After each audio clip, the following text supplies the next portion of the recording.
This channel does not promote any violent, harmful, or illegal activities. All content provided by this channel is meant for an educational purpose only. নমস্কার বন্ধুরা, বাংলাদেশের অহংকার ভাঙানোর জন্য জোরালো action ভারতীয় সেনার। মোদির কাছ থেকে মিলল চূড়ান্ত নির্দেশ। চিকেন নেক কেটে ফেলার স্বপ্ন যারা দেখেছিল তাদের গলায় এখন ভারতীয় সেনার লোহার শিকল। বাংলাদেশের বিরুদ্ধে সীমান্তে ভারত মোতায়েন করেছে ডেঞ্জারাস 17 মাউন্টেন স্ট্রাইক ক্রপস। ভারতের রকেট ফোর্সের মোতায়েন দেখে বাংলাদেশি জেনারেলদের কপালে ঘাম ছুটছে। মাউন্টেন ওয়ারফেয়ারের সবচেয়ে ঘাতক সেনাবাহিনী মোতায়েন করা হয়েছে। তো বন্ধুরা, প্রতিবেশী দেশ বাংলাদেশে চলমান উত্তপ্ত বাক্য বিনিময় এবং ভারত বিরোধী হইচইয়ের মাঝে দিল্লি এমন এক নিঃশব্দ চাল চেলেছে যার প্রতিধ্বনি এবার ঢাকার শাসন ব্যবস্থায় ভূমিকম্পের মতো পৌঁছেছে। এখন পর্যন্ত যেসব নেতা টিভি, স্টুডিও আর র্যালিতে মাইক ধরে ভারতকে টুকরো করার, চিকেন নেককে ব্লক করার আর নর্থ ইস্টকে কেটে ফেলার দুঃসাহস দেখাচ্ছিল, এখন তাদের গলা শুকিয়ে যেতে শুরু করেছে। তারা ভেবেছিল ভারত শান্তি আর ভ্রাতৃত্বের কথা বলে চুপচাপ সব শুনে নেবে, কিন্তু তারা ভুলে গেছে নতুন ভারত হুমকির জবাব বক্তব্য দিয়ে দেয় না, ব্যাটালিয়নের মোতায়েন দিয়ে দেয়। সীমানায় রাতারাতি পরিস্থিতি একদম সম্পূর্ণভাবে বদলে গেছে। যেখানে আগে শুধু চোরাচালান আটকানোর জন্য বিএসএফ টহল দিত, সেখানে এখন ভারতীয় সেনাবাহিনী ওই ইউনিটের বুটের ধমক শোনা যাচ্ছে, যাকে গোটা দুনিয়া অফেন্সিভ ফোর্স হিসেবে চেনে। এটাই সেই সৈন্যদল যারা শত্রুর আক্রমণের অপেক্ষা করে না, বরং শত্রুর জমিতে ঢুকে লড়াই শেষ করার জন্য গঠন হয়েছিল। বাংলাদেশের সেনাবাহিনী যারা এখন পর্যন্ত তাদের নেতাদের বড় বড় কথা শুনে হাততালি বাজাচ্ছিল, এখন জমির বাস্তবতা দেখে তারাও একেবারে স্তম্ভিত। ভারত একটি কথা না বলেই, কোনো প্রেস কনফারেন্স না করেই তাদের আয়রন ফিস্ট টেবিলের ওপর রেখে দিয়েছে। আমরা আপনাদের বলবো এই ধামাকাদার খবরের পুরো কাহিনী, তাই ভিডিওতে শেষ পর্যন্ত থাকুন এবং এই সংক্রান্ত আপনাদের যা ভাবনা তা কমেন্টে অবশ্যই লিখে জানান, আর ভিডিওতে অবশ্যই একটি লাইক করে দেবেন। তো বন্ধুরা, আসলে সীমান্তে এমন কি ঘটেছে যা 1971 সালের স্মৃতিকে আবারও জীবন্ত করে তুলেছে? সত্যি কি ভারত বাংলাদেশের সীমানাকে এখন একটি সক্রিয় যুদ্ধক্ষেত্র বানিয়ে ফেলেছে? আর 17 মাউন্টেন স্ট্রাইক ক্রপস আসলে ভারতের এমন কোন শক্তি যা শুনলেই প্রতিবেশী দেশের রেঞ্জারদের হাত পা কাঁপতে শুরু করেছে? শিলচর আর মিজোরামের জঙ্গলে কি ধরনের প্রস্তুতি চলছে যা একটি বড় অপারেশনের ইঙ্গিত দিচ্ছে? আর বাংলাদেশের নেতাদের সেই উস্কানিমূলক বক্তব্যগুলো কি এখন তাদের নিজেদের জন্যই সমস্যার কারণ হয়ে দাঁড়াবে? তো এই সকল তীক্ষ্ণ আর অহংকারী প্রশ্নের উত্তর আমরা আপনাদের সামনে তুলে ধরবো আজকের এই ভিডিওর মাধ্যমে। তো সবার প্রথমেই চ্যাপ্টার 1, আকাশ কুসুম কল্পনা। তো বন্ধুরা দেখুন, এই পুরো কাহিনীটা শুরু হয় সেই ভুল ধারণা থেকে যা আমাদের প্রতিবেশী দেশের কিছু নেতাদের মাথায় ছারপোকা বাসা বেঁধেছিল। গত কয়েক মাস ধরে সেখানে দেশীয় রাজনীতিতে একটা অদ্ভুত ট্রেন্ড দেখা যাচ্ছিল যে যত বড় ভারত বিরোধী বক্তব্য দেবে সে তত বড় নেতা হিসেবে উঠে আসবে। কেউ বলছিল আমরা ভারতের চিকেন নেক করিডোর কেটে ফেলবো, তো কেউ 7 সিস্টার্স অর্থাৎ আমাদের উত্তর পূর্ব রাজ্যগুলোকে ভারত থেকে আলাদা করার স্বপ্ন দেখছিল। এই বয়ানবাজি ছিল শুধু খবরের শিরোনামে টিকে থাকার একটা সস্তা উপায়। ওরা ভেবেছিল ভারত তো বড় ভাই, সহনশীল, ওরা আর কি এমন করবে, বেশি থেকে বেশি বিদেশ মন্ত্রক থেকে একটা কঠোর নিন্দাপত্র চলে আসবে। কিন্তু এবার ওদের চাল উল্টে গেল। হয়তো এই নেতাগুলো ভুলে গিয়েছিল ভারত চুপ থাকা মানেই দুর্বলতা নয়, বরং ওটা আমাদের প্রস্তুতির একটা অংশ। যারা নিজেদের জনগণকে খুশি করার জন্য চিকেন নেকে কেটে ফেলার হুমকি দিয়েছিল, সেটাই ভারতের নিরাপত্তার সবচেয়ে সংবেদনশীল অংশ। আর আপনি যখন কোনো দেশের সার্বভৌমত্বে আঘাত করার কথা বলবেন, তারপর সুসম্পর্কের কথা বলবেন, তখন সেটা আর কোনো কাজে দেবে না। 2025-এর ভারত তার সীমান্তে 1 ইঞ্চিও অবমাননা সহ্য করবে না। ভারত এই সব ঘোষণাকে শুধু একটি রাজনৈতিক নাটক মনে করেনি, বরং এটাকে সরাসরি জাতীয় নিরাপত্তার চ্যালেঞ্জ হিসাবে নিয়েছে। আর যখন চ্যালেঞ্জ নিরাপত্তার, তখন জবাব কূটনীতি দিয়ে নয়, কৌশল দিয়ে দিতে হয়। আজকের যে পরিস্থিতি তৈরি হয়েছে সেটা ওই অহংকারী কথাগুলোর ফল, যারা ঘুমন্ত সিংহকে জাগিয়ে ভুল করেছে। চ্যাপ্টার 2, ব্রহ্মাস্ত্রের প্রবেশ, 17 মাউন্টেন স্ট্রাইক ক্রপসের বাস্তবতা। এখন কথা বলি সেই গেম চেঞ্জার পদক্ষেপের যা পুরো সমীকরণটাই বদলে দিয়েছে। ভারত 17 নম্বর মাউন্টেন স্ট্রাইক ক্রপসকে বাংলাদেশের সীমান্তে সক্রিয় করেছে। সাধারণ মানুষের কাছে এটা হয়তো শুধু একটা সেনাবাহিনীর নাম বলে মনে হতে পারে, কিন্তু সামরিক ভাষায় এর মানে পুরোপুরি ধ্বংস। ভারতীয় সেনাবাহিনীর অন্য ক্রপসগুলি যেখানে প্রতিরক্ষামূলক হয়, অর্থাৎ শত্রুর আক্রমণ ঠেকানো তাদের প্রধান কাজ হয়ে থাকে, সেখানে 17 মাউন্টেন স্ট্রাইক ক্রপসের কাজ আক্রমণ চালানো। এই বাহিনী রক্ষা করার জন্য নয়, বরং শত্রুর জমিতে দখল নেওয়া এবং তাদের সেনাবাহিনীকে ধ্বংস করার জন্য তৈরি করা হয়েছে। হয়েছে।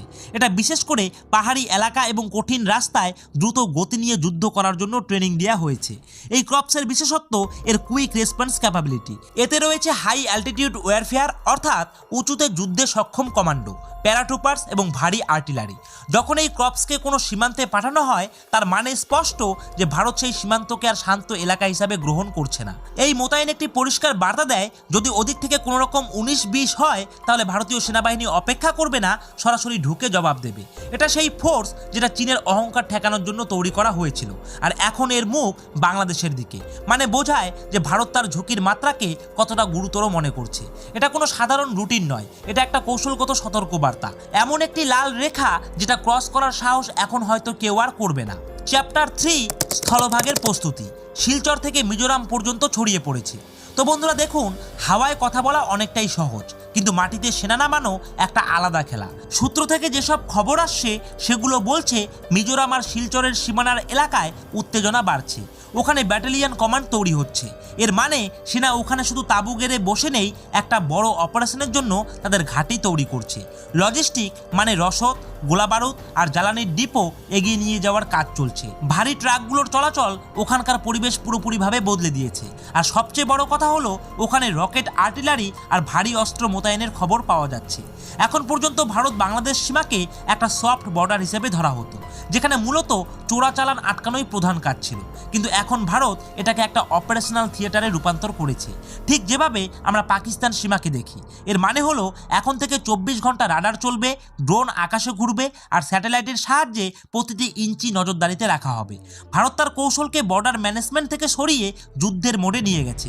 এই পরিবর্তন দেখায় ভারত এখন আর কোনো সারপ্রাইজের জন্য প্রস্তুত থাকতে চায় না, বরং নিজেই সারপ্রাইজ দেওয়ার অবস্থায় এসেছে। যেভাবে দুর্গ নির্মাণ করা হচ্ছে তা স্পষ্ট করে দেয়, যদি ঢাকা থেকে কোনো ভুল আদেশ আসে, তাহলে ভারতের সেনাবাহিনী তার জবাব দিতে 1 মিনিটেরও কম সময় নেবে। আর চ্যাপ্টার 4, প্রতিবেশীদের উদ্বেগ।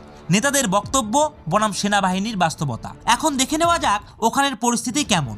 ভারতের এই প্রস্তুতি দেখে বাংলাদেশের সেনা সদর দপ্তর আতঙ্কিত হওয়াই স্বাভাবিক। ওখানের জেনারেল আর সেনাবাহিনীর উচ্চপদস্থ অফিসারেরা ভালো করেই জানেন যে নেতাদের ভাষণ দিয়ে যুদ্ধে জেতা যায় না। তারা তাদের নিজেদের সামর্থ্য আর ভারতের শক্তির সঠিক হিসাব রাখে। তাদের নেতারা তো উত্তেজনায় এসে হুমকি দিয়ে বসেছেন, কিন্তু এখন যখন সামনে 17 মাউন্টেন স্ট্রাইক ক্রপস এসে দাঁড়িয়েছে, তখন তাদের নিজেদের সীমার দুর্বলতা স্পষ্ট দেখা যাচ্ছে।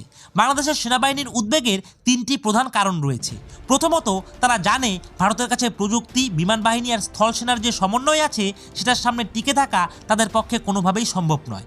আর দ্বিতীয়ত, যদি ভারত এই সীমাকে সত্যি যুদ্ধে পরিণত করে, তাহলে বাংলাদেশ চারদিকে ঘেরাবন্দি হয়ে যাবে, জমি থেকে, আকাশ থেকে আর সমুদ্র থেকে। তৃতীয় এবং সবচেয়ে বড় ভয় হলো, তাদের নিজেদের নেতাদের বক্তব্য এখন তাদের গলার কাটা হয়ে দাঁড়িয়েছে। তারা ইচ্ছে করেও এখন আর পিছিয়ে যেতে পারছে না, আর এগিয়ে যাওয়ার মানে হলো পুরোপুরিভাবে ধ্বংস। ভারতের এই আক্রমণাত্মক মোতায়েন তাদের পুরো কৌশলগত চিন্তাভাবনাকে ভেঙে দিয়েছে।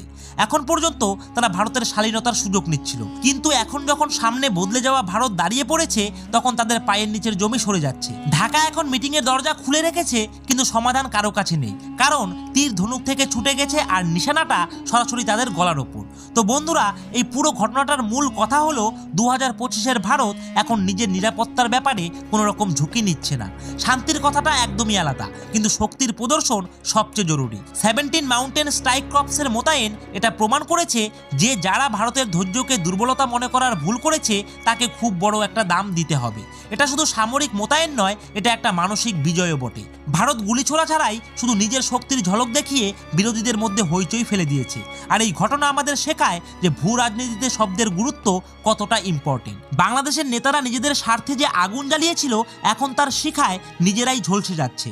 ভারত স্পষ্ট করে দিয়েছে, যদি তুমি বন্ধু হয়ে থাকো, আমরা প্রাণ দিয়ে তোমায় রক্ষা করব, কিন্তু যদি তুমি চোখ দেখাও, আমরা চোখ তুলে নেওয়ার সাহসও রাখি।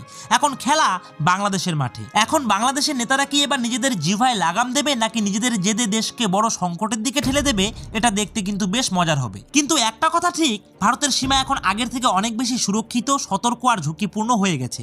তো বন্ধুরা, আপনাদের কি মনে হয়, ভারত এই স্ট্রাইক ক্রপস পাঠিয়ে কি ঠিক করেছে? আর এটাই কি একমাত্র সামরিক ভাষা, যা আমাদের প্রতিবেশীরা বুঝতে চাইছে? তো আপনাদের গুরুত্বপূর্ণ মতামত কমেন্ট বক্সে কিন্তু অবশ্যই লিখে জানান, কারণ আপনাদের মতামতই কিন্তু আমাদের দেশের কণ্ঠস্বর। আর এই ভিডিওটি যদি আপনাদের কাছে ইনফরমেটিভ আর পাওয়ারফুল লেগে থাকে তাহলে অবশ্যই ভিডিওটিতে একটি লাইক করে দেবেন, আর আপনার বন্ধুদের সঙ্গে এই ভিডিওটিকে শেয়ার করতে একদম ভুলবেন না। আর এমন আরও নলেজ বেসড ভিডিও পেতে অবশ্যই আপনারা আমাদের এই নিউজ জিওপলিটিক্স ইউটিউব চ্যানেলটিকে সাবস্ক্রাইব করে দিয়ে পাশে থাকা বেল আইকনটিকে বাজিয়ে দেবেন। তো বন্ধুরা, আজকের মতো ভিডিওটা এখানেই শেষ করছি। জয় হিন্দ, জয় ভারত।